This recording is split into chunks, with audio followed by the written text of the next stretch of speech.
অতিথিদেরকে উত্তরীয় পরিয়ে এবং আমাদের এই রাজ্যে 2018 সালে যাকে আমরা মুক্তিদাতা বলে থাকি,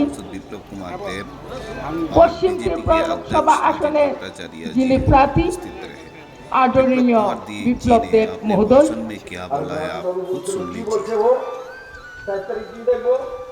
हम लोग सरकार चलाना मालूम है कि इसको कहां तक देना पड़ता है, कहां रखना पड़ता है।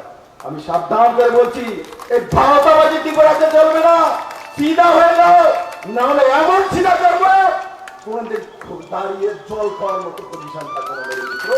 এই ভারতবাদী ত্রিপুরার মধ্যে নরেন্দ্র মোদীর নেতৃত্বে সরকার রয়েছে আর মানিক শাহর নেতৃত্বে ত্রিপুরাতে ভারতীয় জনতা পার্টির সরকার মাত্র 1 বছর রয়েছে, আরো 4 বছর আছে।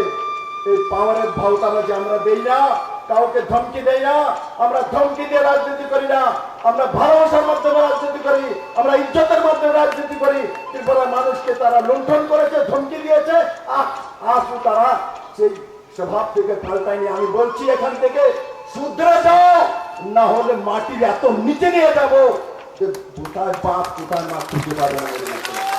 জানা দরকার আপনাদেরকে, জানা দরকার এদেরকে। আর তারপরে ভেবেছিল সুধীর মজুমদারের সঙ্গে ভাব যেটা করে সেটা করবে। আর তারপর যখন নরেন্দ্র মোদী শপথ গ্রহণ করেছে, আমি দিল্লি থেকে ত্রিপুরাতে এসেছি, ওই রাত্রে 11টার মধ্যে মন্ত্রী পরিষদ থেকে ওকে ঝাড়ু মেরে সাফ করে ফেলে দিয়েছিল। কংগ্রেস সিপিএম একখানে কলকাতাতে হওয়াতে, ওয়েস্ট বেঙ্গল হওয়াতে, যেই দাদা কই 4 তারিখ দেখে ওই দাদা কই গেছে, হ্যাঁ ভারতবাদী করো। ওই দিন কংগ্রেস সিপিএম একটা হওয়াতে মমতা ব্যানার্জি যে ডাক্তার আনছে, দিদি আমরা কংগ্রেস সিপিএম করবো না, একসঙ্গে থাকতে পারবো না, কংগ্রেসে থাকতে পারবো না, কারণ কংগ্রেস সিপিএম আমাদের রাজ্যে একখানা হয়ে গেছে। তার জন্য মান ইজ্জত ত্রিপুরা মানুষকে বাঁচানোর জন্য আমরা তৃণমূলে আপনার তৃণ হয়ে থাকবো। কেনা করবো গেছে বড়জলার বাই ইলেকশন পর্যন্ত টিকেনি, বড়জলার বাই ইলেকশন পর্যন্ত তৃণমূলে টিকেনি। বড়জলাতে বাই ইলেকশন হয়েছে, 7 জন এমএলএ নিয়ে আমাদের সঙ্গে কম্পিটিশন করেছে, বাই ইলেকশনে ধুম চালিয়ে দিয়েছি। এই রাজ্যের মধ্যে তৃণমূল জামানত জব্দ হয়ে গেছে, কংগ্রেসের জামানত জব্দ হয়ে গেছে, ভারতীয় জনতা পার্টি দ্বিতীয় পজিশনে কংগ্রেসের সঙ্গে চলে এসছে।